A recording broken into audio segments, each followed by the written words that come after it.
So it's great to be back in Chennai. This is where I started my career, and I used to work right down this road in Manapakkam at L&T.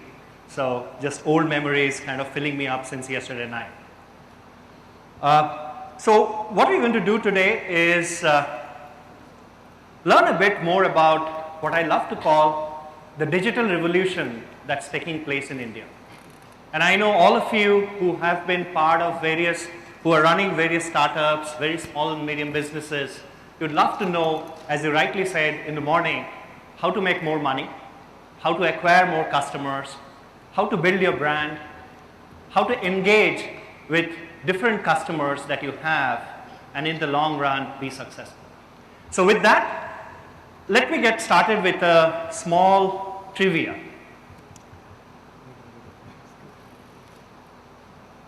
So 244 years of tradition. Can you see these slides? Oops. Perfect.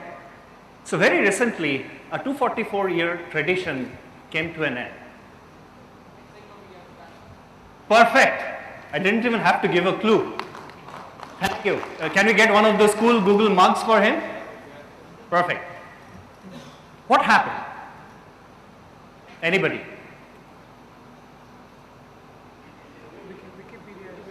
Sorry?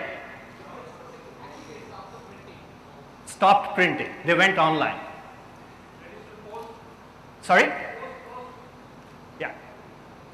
So encyclopedia, as children, I always aspired to get this entire set sometime in my life. It never happened. And today, that opportunity doesn't exist because everything is online. But fundamentally, what you see is a shift in the user behavior. For information, for knowledge, people are no longer referring to books. Those of you who have children, you see that how difficult it is to get children off the internet and onto the books, right? But what happened to Encyclopedia Britannica when they stopped their print production is basically, what we call as the Wikipedia revolution, or what we call as, what they called as the internet fad. But this fundamental shift is happening everywhere. It's happening in India. It's happening with businesses like yours. And that is where events like G-Day will help us or equip you to take advantage of the digital revolution. Let's understand a bit more about what's happening with the internet user base across the globe. So today we are talking about 2 billion internet users globally. And if you see the projections by 2015, 40% of the world population would be online. And who would drive this shift to like 40% online? It is the emerging markets. Emerging markets like India. Today, if you see the developed markets, they might be constituting around 2/3 of the global population that's online.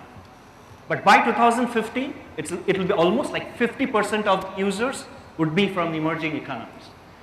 And as an Indian, I feel really, really enthralled that this is a great leveler. This is a great leveler between developing and developed economies. The power of information is spreading across. Now today as an SMB in Chennai, you can access international markets through the internet. That opportunity was not there 10 years back. That's the great leveling that's happening globally. Let's focus a bit more on what's happening in the India internet market. So today we're talking about 120 million users. Is it news to anybody? 120 million users? What's the population of India? 1.1 billion. Sorry? 1.1 billion, 1.2 billion. So if one way to look at it is, it's still small. 10% of the Indian population is online. But the way we look at it from Google and maybe mostly from the different online companies that are there in India is, many of you have heard about this Nielsen survey, which surveys and segregates the consumer across India. So we talk about the Seke Segpi category, which is the consuming class. These are the people who are driving the so-called upwardly mobile middle class, who are spending money, who are buying cars, who are going to the malls, who are shopping.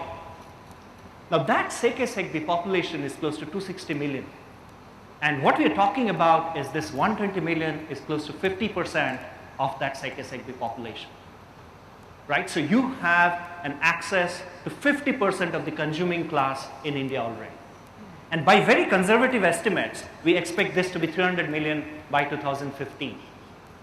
India is already, in terms of just size, the third largest internet user base in the world after US and China.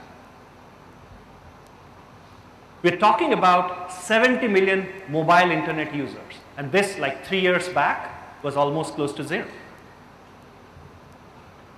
1/3 of these folks, 120 million, spend their media time on the internet. If they're consuming media, 1/3 of their time goes on the internet. And we expect the e-commerce industry to be close to 4,000 crores by 2015. But that's not all.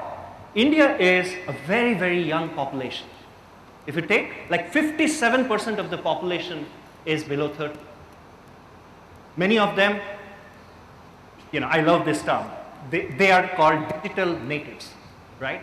So they grow up with the internet. And in the next 3 years, if you see, they are going to constitute a significant part of that 300 million that we are talking about. So internet in India is already sizable, and it's getting bigger and bigger every day. So if you're not on it, you will learn how to be on it and how to leverage the internet today at the conference. Let's understand a bit more of what Google is doing in spurring this growth to 300 million. So I've just showcased a couple of events that we do. One that we are very proud of is what we call as the Google Internet Bus. So the Google Internet Bus is our way of spreading the value of the internet by taking it to places wherein people would not be aware of the uses of the internet, how to interact, how to get online in the first place. So the Google Bus started in 2009, has already traveled 50,000 kilometers across 140 towns in the country, and these are mostly the tier 2, tier 3 towns, and 12 states. And today we have interacted to close to like 8 million first-time internet users, and 2.5 million of them have gone online. Just to give you an idea of how Google is investing in India to spur this growth of internet users. On the business side, and many of you belong to this category, we're talking about the third largest SMB base in the world. 47 million SMBs are there in India. And in our conservative estimate, around 17% of them can readily leverage the internet today. They belong to industries like retail, travel, manufacturing, education, professional services. All of these can readily leverage the internet that it exists today. But the sad part is that only 0.4 million of these SMBs have a website. That's a huge, huge gap. Right? Only 5% have some sort of a web presence. So that's the gap we are talking about. We're talking about a huge SMB population that's there in India. We're talking about a booming internet user base. We just need to match those two together, and we need to help you to leverage the benefit of the internet. So today I'm going to talk about just that, how to acquire more customers on the internet, how to get mobile, how to build your brand on the internet, how to engage with your existing customers on the internet, and last but not the least, how to run your enterprise on the cloud. So acquire customers. How many of you have searched on Google? Thank God. I'm worried when I see a few hands who have not raised it, right? But what are people doing, while they search on the internet? They're looking for information. They're looking for information to either for knowledge, or they're looking for information about products and services. Either they're researching about the product or services, or they're buying the product and services online. Now let's see what's happening in India in terms of search query volumes. Huge. There is a 20x growth in search query volumes over the last 5 to 7 years. And e-commerce growth. So when people go online, they're looking for products and services, they are transacting online today. Today we're talking about a 1,200 crore industry already in India. And that's what I talked about, expected to be 4,000 crore by 2015. And see some of the growth rates. We're talking about 71% growth rate of e-commerce in Asia. We're talking about 98% growth rate in US. And again, see the great leveler between developing economies and developed economies. And see China at 184% growth rate. And it's not just e-commerce or in domestic. We're talking about e-commerce in exports. We're talking about e-commerce international. But what are people buying today? Today, if you see, 80% of the e-commerce is in travel. When is the last time you stood in a queue for the Indian Railways to buy a ticket? Anybody? No, right? That shift has already taken place. Right? IRCTC is perhaps one of the biggest e-commerce sites in India. How many of you have bought an airline ticket paying an agent today? None. So see the shift that has already taken place. Travel is the first which is kind of booming in e-commerce. But think about other areas. Online broking. Do you call your stockbrokers? Do you trade online? Mobile banking. Banking, online banking. How many of you, go to submit checks or make transactions by standing at the teller counter? It's all shifting. And this is more and more going to happen. Yes, you still might not have seen the huge boom in buying products or buying refrigerators and TVs yet, but those are just shape of things to come. How many of you have bought books online? There you go. That's the next shift that's happening. So close to a third of internet users by 2015 are going to buy stuff online. So if you're in a business which can benefit through online transactions, think about it. A, do you have a website? And B, do you have a storefront yet? It's not too late. And search is not all about e-commerce. Let's see what's happening when people look for information. At Google, we call this very proudly the zero moment of truth. And let me explain through an example. So you're buying, say, a car.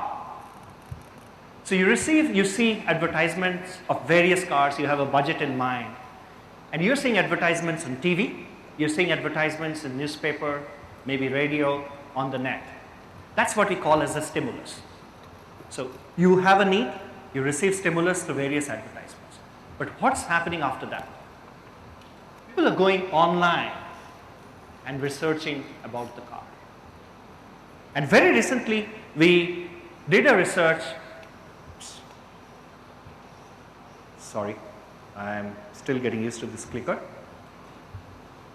Okay, so very recently we did a research with Nielsen about Indian auto buying behavior. And guess what? 50% of, understood. Thank you.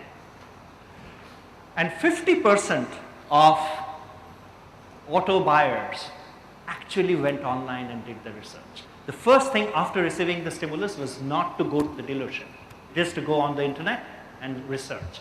Compared various brands, put the budget, there are a bunch of these auto comparison sites and all of that. After that, they go to the dealer and then they make the purchase decision. That's what we call as the first moment of truth. And thereafter, they go ahead and buy the product, enjoy the product, and recommend to others. That's what we call as the second moment of truth. But interestingly, A, they research online, and B, most importantly, 54% changed their consideration after their research online. Now, if you're in a business wherein people are researching about your product online, even if you are not an e-commerce site, it's very, very critical for you to be there when your potential customers are researching about your product. If you're not there, maybe the other competitors who are there on the web would influence the consumer choice. This is what we call as the pre-shopping research, the zero moment of truth. So that's the two main principal ways in which search is influencing your, potentially can help you get more customers. Let's move on to a very exciting area. How do you acquire even more customers? And we're talking about mobile.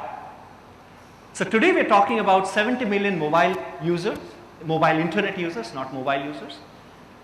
And we're expecting this number to be 132 million by end of this year. See the growth. Yeah. Can you give an example of the 50 and 54% like change in buying criteria? Example? Yeah. Okay. So let me just go back to the slide. Thank you. Yeah.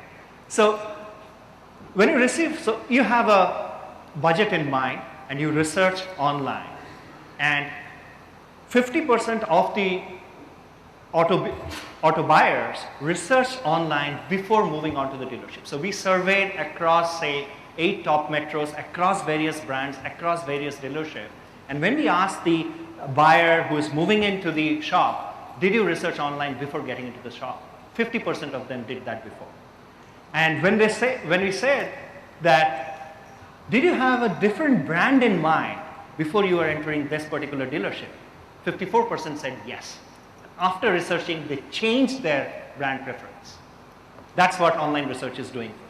Does that make sense? And by the way, just as a shameless plug for Google, 96% were engaged with Google during this entire purchase process. Thank you.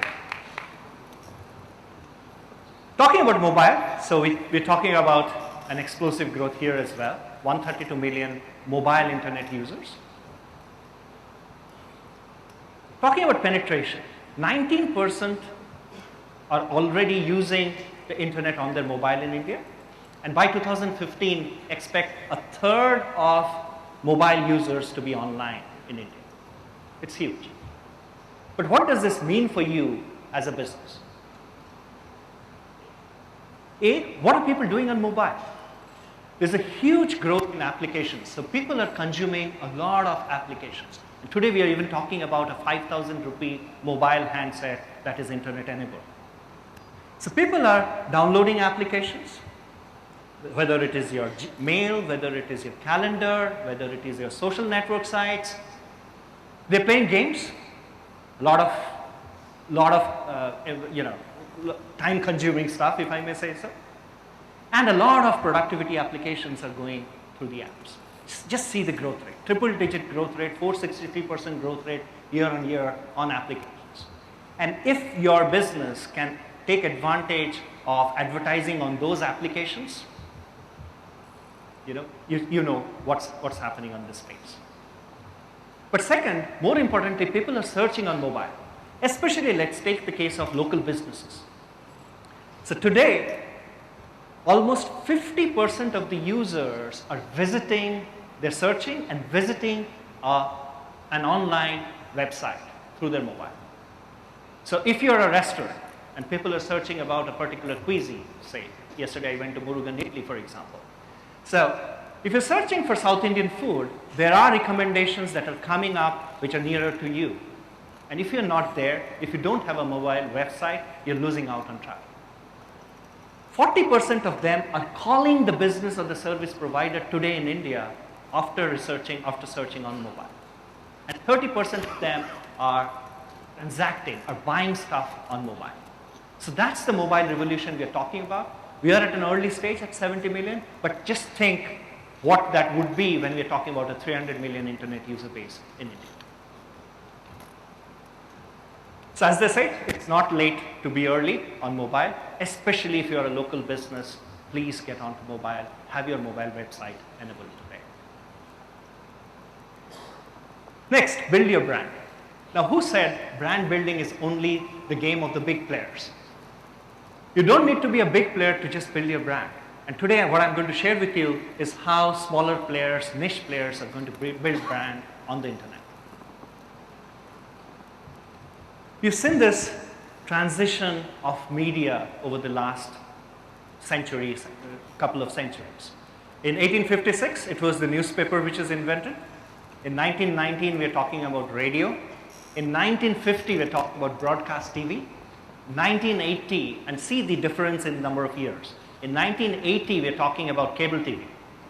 2000-ish, we're talking about internet and search getting more and more popular. But 2010 onwards, what we're talking about is online video. And there is a significant shift that's taking place on way people are consuming media today. Let's see some numbers here. We're talking about YouTube. We're seeing a phenomenal growth of YouTube in India. And who said that we are restricted by bandwidth? We're talking about 33 million unique users in that 120 million. 33 million unique users consuming YouTube today. And how much do they spend? They spend close to 51 hours in a month viewing YouTube. How many hours we work in a month? 160, 170, the hardworking person, maybe 200 hours a month, right? And 51 hours on YouTube. Think about the shift that's taking place. And bandwidth prices are coming down, accessibility is going up, this number is just going to go up. But what does that mean for you? What it means for you is, if you are in a business wherein you can engage with your customer, you can drive more sales, you can build your brand, especially if you are, say, in manufacturing and you have to explain the product features and stuff like that. Do you have your YouTube video yet? Do you have your YouTube channel? And those are all for free. So get on YouTube, create the online channel, the YouTube channel, and start engaging with your customers. Another interesting fact, YouTube is the #2 most popular search site after Google. So people are going there and searching for information. So again, that's wherein you can engage with your customers. And last but not the least, today YouTube is the 11th biggest channel if I were to compare various channels across TV. And especially in Chennai, I'm proud to say we're bigger than Sun TV. Right? Makes sense? Gives you a sense of the scale of operations that we're talking about. Okay. What are people consuming on YouTube? How many of you have seen IPL on YouTube? Quite a lot. See, that's where a lot of 51 hours goes. Right? IPL 2012, we're talking about 15 million live views. But the most interesting part is, unlike TV, you don't get the second part, that is 18 million video playbacks. And on TV, you have to wait for specific times for the highlights. But here, you go and play on demand the various matches that you have missed before. And we're talking about 1 lakh subscribers for IPL 2012. And in the upcoming Olympics, you will see 10 channels on YouTube showcasing Olympics. It's not one channel. It's not the good old days when I was a kid, Doordarshan providing one channel, and if you don't like swimming, you had to watch swimming because they're not going to show you anything else. But today, YouTube, you're seeing 10 channels. You can pick and choose the different sports that you want to follow, and that's all going to be live on YouTube from 25th of July. So we're talking about premium content. We're talking about movies. We're talking about music. It's no longer the videos about your pet that's on YouTube. We're talking about premium content, and that's why we're the 11th biggest channel. So build your brand. If you aspire to build your brand, you don't have to go the costly route of TV. Start with YouTube. Engaging with customers. So yes, you've gone online. You've got a decent customer base online. How do you keep them engaged? Today, internet provides that opportunity to continue to interact with your customer base and stay engaged with them. And what do engaged customers do? What do loyal customers do? Sorry? Yeah. Word of mouth. They get you more and more customers. They help you spread the word about your business. So with that in mind, let me give you a different angle to what we want to achieve in social. So Google Plus for us is not a destination site like some of our competitors. Google Plus is an entire strategy through which we are trying to stitch together consumer behavior on the internet. So whether a user, that is you, who is searching on the internet, consuming YouTube videos, writing mails, interacting with your friends. We are creating a social graph about the users and bringing it all together for you. So the first place to start off with is the plus page. And thereafter, you have your consumers, you have your followers in your Google Plus page, and they are going to interact with each other. There are various tools available to you today as a business to interact with your users. Let's see some of those. We're talking about plus pages. That's the basic place wherein you start. We're talking about Hangouts. Have anybody used Hangouts? Great. So you know the video chat that you can do. But think about Hangouts with your customers. Think about Hangouts if you're in the export business. Hangouts with your potential customers abroad. Was there an opportunity like this before? Talk about circles. As a user, you know you don't want to mix your office boss with your old flame from school, right? That's how circles are divided in terms of as a user. But as a business, you can have various circles of your customers. A certain set of customers might be wanting certain product. You interact with them in a certain way. You provide information in a certain way. For the other set of customers, provide information that is relevant for them. And then you have the advantage of in search having the Google Plus icon so that your customers who are following you, who like your product, they do a +1. Or in your ads, we have a +1 icon, which influences. But the biggest thing is, when a user is searching for a product that is relevant for you as a business, and they see a recommendation in their circle of friends who have used your product and have recommended it, you know where they're going to buy it from. So let's see, can you roll the video please, of a small business taking advantage of Google Plus. I make buddies of all my customers. It's really kind of a funny thing, and I think I've always had this ability to kind of break down those walls and make people feel at home with how I work. But I love my customers. I mean, I think as kooky as they can be, as kind of gruff as they can be, whatever, send them all my way, and I can kind of I can cope with them and disarm them and make them feel at ease. I don't expect tips. I don't expect anything, monetarily. That will come. But I just like their loyalty. I like that they come in and they know me and they smile when they come into the shop. I feel comfortable. What makes my job easy is I like dealing with people, so I do my best to please them, and that's what drives me.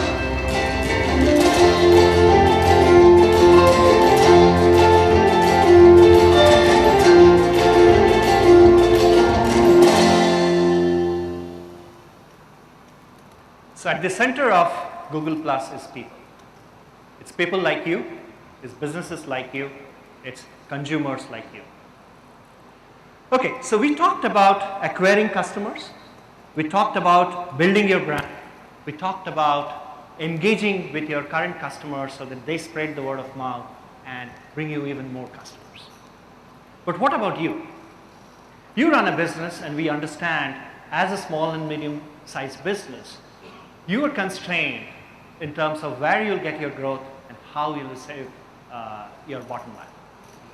So, and I know Sunil shared about this, but the most exciting stuff that we are talking about is small and medium businesses going on the cloud. Today, you don't need to spend humongous money in infrastructure, setting up your email network, setting up your databases and stuff and websites and stuff like that. Today, you can go online, set up a startup, and take advantage of the cloud. So let's see what we are doing in the cloud.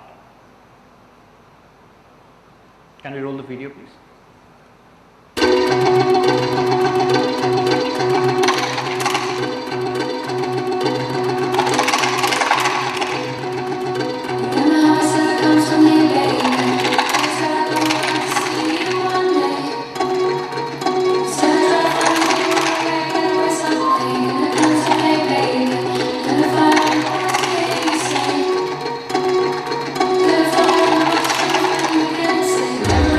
Everybody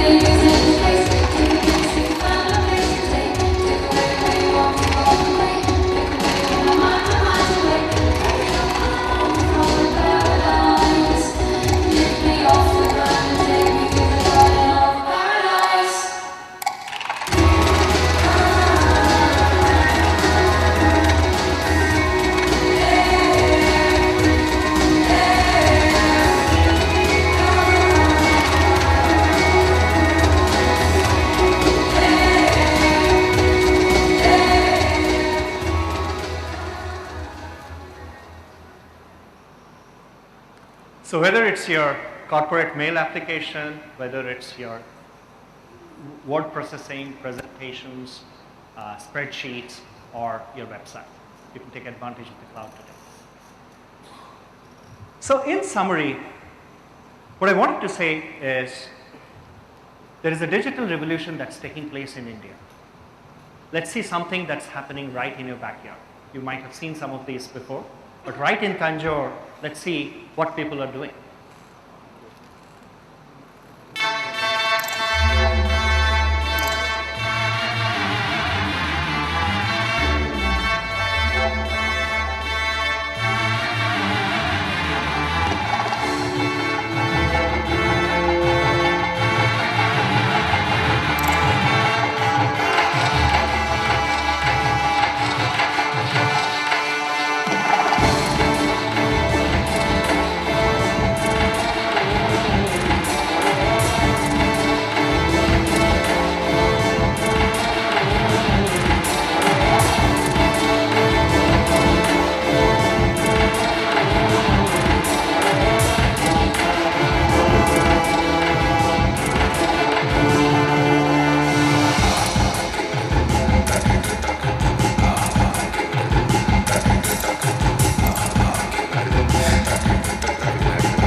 So, the internet user base is already sizable.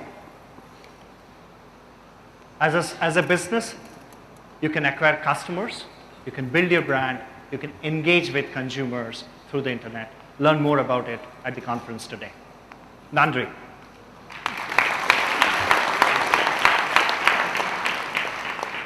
We have time for a couple of questions. It's okay. So, if you have any questions, maybe a couple of them, I'm happy to take them. Please, there are some mics here. If you can just walk up to the mic.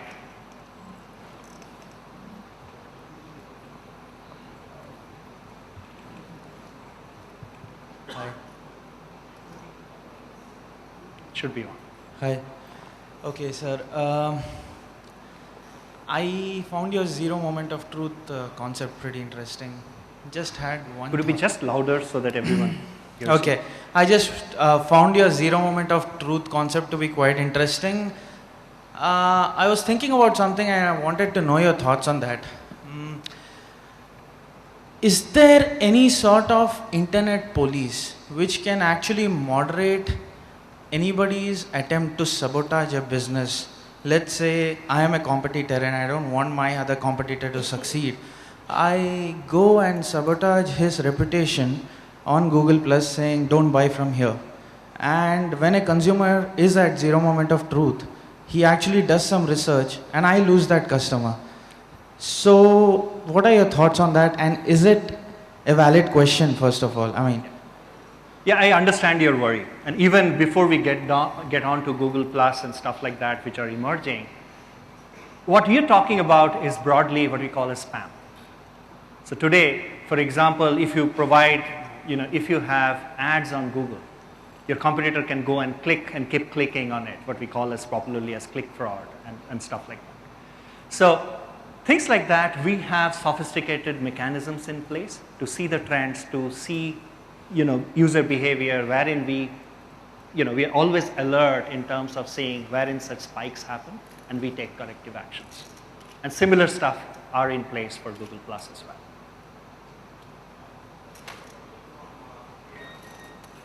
From a B2B perspective, Arijit, can you just be a bit louder? Yeah, from a B2B perspective, what is the relevance of Hangouts in Google Plus? From a B2C, yes, it does make sense. Yeah. But I'm coming from pure B2B angle. My customers are B2B. So what business you are in? I'm into research, market research. Market research? Yeah. What kind of market research do you do? We technically deal with healthcare research, so it's predominantly CEOs and head of hospitals that we deal with, not the right persons to hang out with. Right. So, say you're looking at, do you do any conferences? Not maybe a scale like this, but do you, for acquiring potential customers who will engage with you for healthcare research, do you do any conferences? Webinars, yes. Webinars? Smaller conferences, yes. Yeah. Think of Hangouts as very quick and dirty Hangouts that you can do with your potential customers. So you can do with your potential customers, you can invite them all at the same time in a Hangout. But more importantly, it is not just about you. They can talk with each other and see what they are doing about healthcare research, and it's a good forum for you to make it informal. You don't have to plan like a webinar and stuff like that. So that's one. Second, for your existing customers, I'm sure you have different verticals within your healthcare research. Get them together. It need not be always the CEO. It might be the guy who's been the CMO or the marketing research head. Get them together, make them talk with each other, and you be the facilitator. Or you can give in some thoughts, start influencing, start evangelizing new things that you want to talk. So the prospects, and I'm just giving, I don't know your business, I'm just thinking aloud, but just giving you a few thoughts on how you can use Hangouts for your business. Maybe a last question? Yeah. I'm Shivram. I just wanted to know, like, there will be different types of people who do a business. There may be a business which may be doing a 1 lakh. There may be a business which may be doing a 10 lakhs turnover. Do you have any suggestions, like how much of the money need to be spent on, particularly like online social media marketing?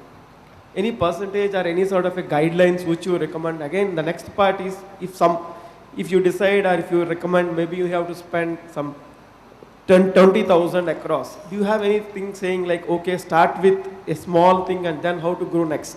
I mean, again, spending wisely is what, do you have anything? Particularly, there will be a lot of people who doesn't know about social media marketing and IT, and if they end up spending most of the money on something which is not relevant, they may shy away. Internet is all about spending wisely. Unfortunately, you won't have a silver bullet of saying X amount of money for you. What you need to understand is what business you're in, what are your potential customers look like, and how much time really they're spending on the internet. And my classic suggestion to all businesses have been that depending upon your customers, take that call. If you're in a business wherein hardly there are any customers who are online, perhaps you're ahead of your times. But if there are consumers who are spending the time online and you can bring them into your fold, then we start thinking about what to start off as a starting spend. And thereafter, it's all about iteration. You spend some money, you see the results, you can always dial up or dial down depending upon results. And that's the best part. It's not a huge amount of upfront money that we're talking about. You start with some money and then see if you're getting your conversion. So what do you expect? Do you expect, say, $100 rupees per conversion? Do you expect one lead which will convert and I'm ready to pay 1,000 rupees for that? Depending upon your business, different businesses will have different value for the leads that they're talking about. Have that in mind, start spending and see how the results are, and then keep dialing up or dialing down your spends. Thank you. Make sense? Okay, thanks. Okay, last question. So, I'm from a startup called gotlove.in. So, we are in matrimonial and dating business. And I like to know how Google could help us in finding the right demographic people. So, for example, in our website, there are a lot of men in India, but very less girls on the portal. So this you have definitely a demand-supply gap.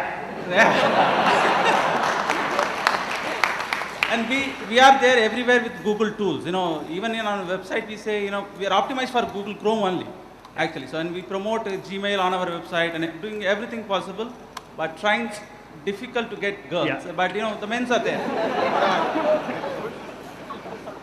I would suggest targeting your ads for the women population, because that's wherein you are trying to bridge the gap. That's one. But again, you have analytics. You see where people are coming, from which locations, from which type of profiles, and then see where they're dropping off. If your issue is whether women are registering, and one inside story about the matrimonial business, a lot of men register for their sisters and daughters. So they in turn are trying to find matchmaking for their, for their daughters, sisters, So don't be too worried on that front, because, it actually, the matchmaking could be happening, but it's just that, whether it's a tradition and stuff like that, maybe men are putting those profiles on behalf of women. But at the same time, see your analytics, see where you're dropping off, if women are coming at all on your website, if they're not registering. Those are tools that are available with Google, and you can take advantage of that and make very targeted advertising. Right? So with that, thanks once again, and have a great day.